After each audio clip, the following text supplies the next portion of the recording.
Hello all you Pocky munching, Netflix binging chupacabras out there. My name is Shannon and welcome to this channel's first review. But for what I had planned today is something I don't normally do. But we are just gonna roll with it, okay?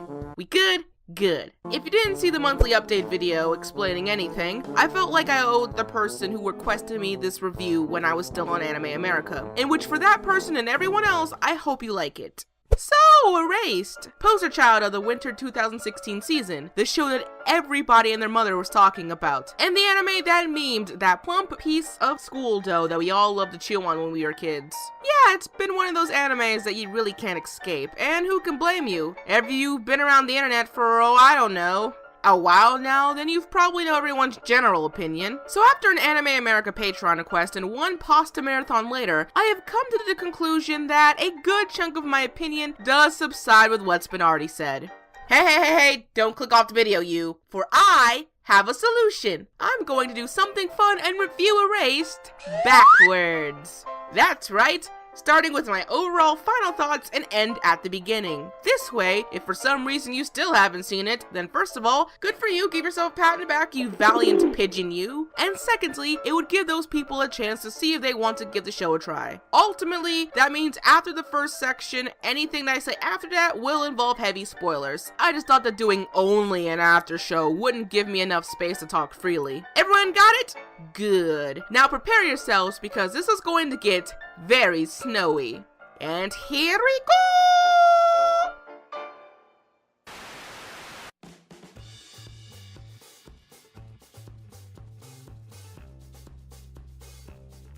Now, my spoiler-free few crowd, you might ask yourself, what is this show about? Well, we got this guy named as he ho-hums his way through a normal pizza delivery gig. Until it shows up. And then we add some of this and some of that, and boom, bada bing, we are returning to the past. Now. Return to the past, now! Look, the anime refuses to normally explain where the Steins Gate butterfly came from, so I refuse to normally tell the synopsis. We can't all pick and choose our methods of showing stuff now, do we? Okay, maybe yeah, but still kinda gets the point across. Long story short, this butterflop urges protagonist Chan to go back to the past in order to solve a heinous mystery that's been surfacing up things for all this time. And through all the trials and tribulations, he will soon learn the truth as well as some lessons about himself. For all my spoiler-free people, I'm going to tell you that Erased is that perfect example of a cinematic sugar rush. It's a fun ride for the senses only to hit your head in the morning with aggravating pain. Yet you still want to invest in those empty calories anyway. I applaud the presentation of how Erased illustrates its characters, setting, and themes. As a freshly graduated film major, I am not kidding when I say that this is a great example of how to story tell. Regardless of its disappointing climax, convoluted plot device, and poor misdirection for the mystery genre, for an anime in this age to keep people talking for months on end is a successful indicator that film theory is still a worthwhile venture to pursue in college. Ha! Take that, all you naysayers that say art is not a viable degree in college. So, after some yet-to-be-discussed considerations, and 20 plus years in returning to the past now, I award Erased with the recommendation to try it and a watchability rating of PG-13. While I've given this show its high presentation praise, everything else is really up to the viewer. I feel like for a mystery genre title, climax needs to justify the deduction, in which Erased really didn't do that. It's a highly accessible anime otherwise to find right now, and while I wouldn't say it's worth the physical copy to buy, if you're a student wanting to show your professor an anime for reference in film class, and if you just want to be a really cool dude, this is a really great example.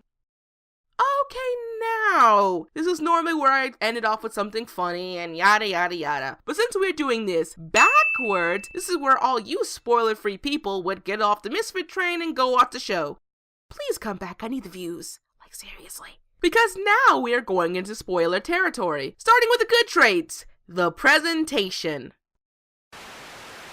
I'm I'll just keep saying it. The presentation is where it's at when it comes to Erased. I love how this show is visually pleasing to the eye as it keeps me on board for the journey. And I know this is more film snob talk, but there seems to be a lot of blue hues in this show that gives off a melancholy, damper vibe when watching. And you can tell that was very much intentional, as by episode 3, the events really brought home the themes of powerlessness and cherishing little things. This way, when other colors became prominent in the series, like the red backpack or the lighting, it gave me an indicator of what to pay attention to. Though I feel like I'm just starting to get really wordy by digging too deep into the academic lore. Otherwise, I'll never get out the rabbit hole. So the TLDL version boils down to colors were super fresco. They ain't gonna teach you that at the local Taco Bell. Another thing I noticed is the sheer attention to character study. Each scene in the past felt very lived in. Despite being a watcher looking in, I was given the illusion to digest all the thoughts and feelings of each character thanks to how they were drawn and expressed themselves. We will come back to this point slightly later, but the pacing of each scene visually was on point. For a time travel type of show, I was afraid of getting confused between which locales were revisited and rearranged. But thanks to that fresco coloring, I came naturally to my own conclusions, and that is good for this sort of thing. I could go on about the little fanatic details, but against other talking heads on the internet, I would say it would sound regurgitated at this point. And I refuse to regurgitate this $15 lasagna from Olive Garden. The same can be said for the opening and how brilliant and enticeful its nature is. Plus, I'm a big sucker for those episodic surprises. I see what you did there. I see very well what you did there, Erased. Now, if I had to say I had a really strong opinion about anything else presentation-wise, it's that I strangely felt Erased was better experience subbed. And I say strange because I haven't for this review, nor do I have any interest to in watching the dub.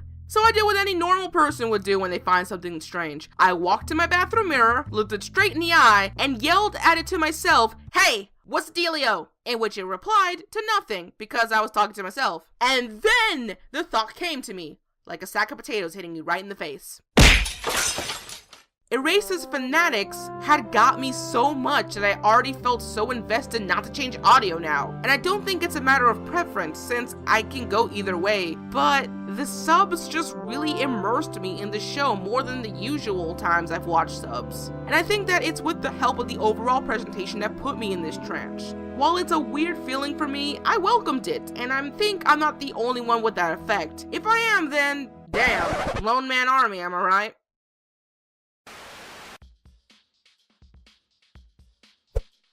And now it's time for our fun-filled segment, the Community Corner. The segment where I highlight other creative outlets in the anime community in hopes that other people will have a look-see. Now that I'm on this new channel, I want to highlight someone who is also just starting out, and even with my view count so low, sharing others' adventures in the community is still an awesome thing to do.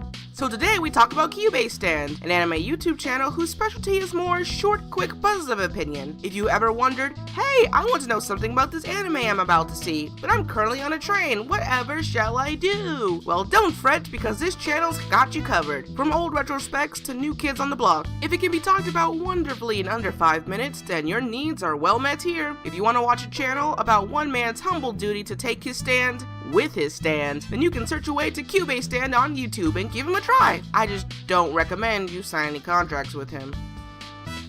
Now, if you know of any creative outlet that needs attention in this world of anime, either comment down below or at Shannen on Twitter with the hashtag CommunityCorner and tell me all about it. With outreach more important than ever, even though I may be one girl on the internet, I will always try my best.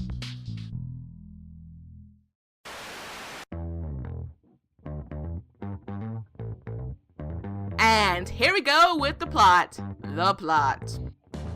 You know, if you rub away all that shiny polish and blow away the glitter of hope, lies a convoluted mystery in my opinion. Don't get me wrong, the little side dishes of character motivation and interactions and flavor text were great, as I said before in presentation. It's just that when you try to simplify things, everything starts to corrode in a really bad manner. Point 1. this butterfly thing. Maybe it's just me, but I really don't like how it's never explained why I wanted in that particular time to start the motions of the anime. Was it a subconscious in the protagonist to desire the truth? I mean, you could say the murder of Satoru's mother sparked everything and how he's being persecuted, but again I ask myself, the butterfly does this to him a lot of times before we've even seen it. So why in this particular manner? Why didn't he just do it in those other times he almost got killed or framed? Maybe it just wanted to get a vengeance for all the dead kids that died in the previous timelines, because that's always been done before. Maybe it was just trying to be a dick this whole time, as it just wanted to go back to a time before little sister alarm clocks woke you up at 3 in the morning. Wake up! It's time to get out of bed! If you don't, I'll kill you! Because I'm the tickle master and I'm coming to get you! Tickle, tickle, tickle! Yeah, that was probably that.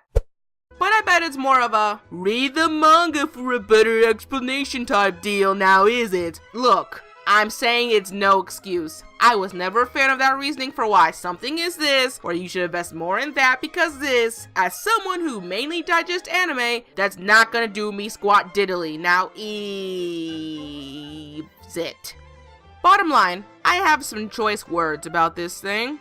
Point numero dos, the mystery. I thought that for an entry into the mystery genre, it was very lackluster because it put a huge wrench in the process of conducting a good mystery story. I'm not very good at explaining things or making concise words, so this is going to sound very confusing and bear with me. I'm not an expert. The first part to any good mystery is the issue that needs to be solved. Self-explanatory. This is where the mystery starts off, whether it be a dead or missing person, stolen items, or whatever. In this phase, there's weight given to the people, places, and things involved in what our detectives are striving to play for. Then there's a deduction, the process in the mystery where we learn the clues, get better backstories, alibis, and motives for the issue at hand. Erased, I think, does best in this phase, as Satoru and gang go through trials that, through the power of friendship, makes it harder for the killer to deal with them. Speaking of Puff, I like how realistic and subtle the mechanic is used here. Unlike in certain other shows, Power of Friendship is used as a more cinematic take on the buddy system. Remember kids, always have a buddy when walking outside alone. It could save you from murder. This has been your Misfit PSA. Thank you.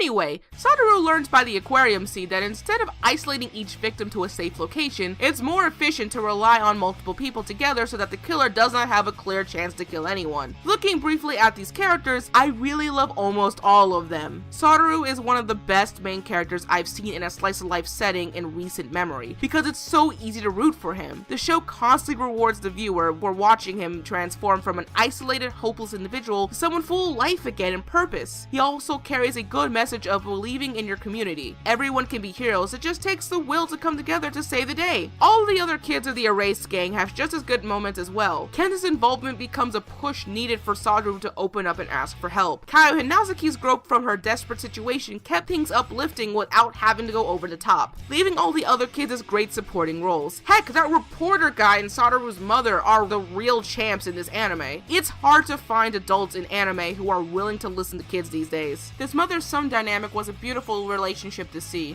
The only other good character that I wish got more screen time but still did her role nicely was Irie as the show's oasis point in the mystery. A mechanic used sometimes when the detective is at a loss and needs a few moments of downtime to collect their thoughts. So you're probably wondering what I'm going to say next, you spoiled misfits out there. And you're absolutely right. As much as the issue, deduction, and oasis segments of the mystery are important, it all crumbles like a domino effect if the climax is utter bullshit. Yep, we are talking about him now. Screw him, screw the show's flaws, and screw all that amazing build-up. In my opinion, it's times like these where I say that the mystery genre is one of the most fragile genres in media. I'm telling ya, it's a glass cannon. One slip-up and everyone feels in charge of its stupidity. But let's get the obvious out the way. Yashiro is a cheesy, actually bad villain. Not just because he was the obvious suspect who had access to every child's contact information. Not just because despite all the victims came from his classroom that no one seemed to be the wiser. But because he fucked up the most crucial part of a mystery, the payoff. It's the part of the mystery where everyone comes together. And I'm talking about the who's, what's, where's, and why's. Who's, what's, where's, and why's. Yeah! But instead of a fleshed out reasoning and motive behind his schemes, we get hamster torture porn, bad Saturday morning one-liners, and the biggest missed opportunity from a villain I had ever seen. 15 years? He was in a coma for 15 years. Let's throw out that wants to see him stronger Goku philosophy bullshit and just think about what your whole thing has ruined for this anime. For a watcher like me, I felt cheated out of a good climax. Like all my watching up to this point was a waste of time. But wait, there's more. Because Mysteries bet so much on the viewer not knowing jack all. If you happen to be spoiled at all about Erased, there's no point in watching it. Okay, maybe because of its educational value. But oh, would you look at that? There's the extra dollop on the politician has to go after the hospital kid cliche. What? Do I have to remind you that Satoru is wheelchair bound at this point in the anime and is constantly supervised by staff? You still think you can pull off a murder-suicide scapegoat job? This is no combo meal at McDonald's. Hello, welcome to McDonald's. How may I help you today? I would like to have a Big Mac, some fries, and a court order of obvious frame bait. And no, I'ma say it again. I don't care about his portrayal in the manga, because anime needs to stand on its own. This is how I review things, and that's how it will stay. For now. It could get better, I don't know. So, in conclusion, I have learned 3 things from Erased. That Puff actually can be worked in a subtle manner. That Return to the Past Now needs to be heavily nerfed, and wait until the end to collect your waifu coupons at the door, because she probably got killed in the shed before you can collect. Sad, isn't it? So, if we're done here, let's go back to the future.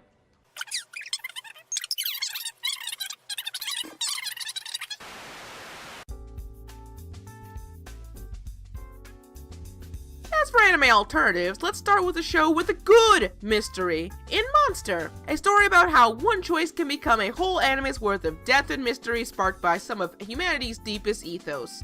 The next 2 I want to recommend are all about the wacky world of time travel. Punchline and The Girl That Leapt Through Time, because I thought Steins Gate would be a little too obvious of a choice. One is a superhero show turned on its head, while the other, while obviously titled, will still give you emotions in deep places you never thought of before. However, if you're still looking for a show with cinematic angling and gripping character details, then look no further than 91 Days, Terran Residence, and Snafu respectively. And one more to top it off, in which I would say the obvious and go with Detective Conan, but that's way too long of an anime to finish. So instead, let's go with Real Life, because who wouldn't want to watch 17 again, the anime? So between all of that, I hope you find something you'll enjoy. Well, this is an interesting way to start off reviews for this channel, but I thought it'd be fun. Of course, there are countless possibilities ahead, so who knows where this gravy train is going? But for now, thanks everyone who gave it a watch, and don't be shy, give this video to your friends, some likes, some shares, and subscribes all around the internet, so we may infest the anime world with our Misfit army. In the meantime, check out my stomping grounds, the Facebook, the Twitters, and the Discord camp that just came out. Let's all get some puff going and make this channel shine into the stratosphere. And now, I'm going to leave for some bubble tea. Shannen, ow!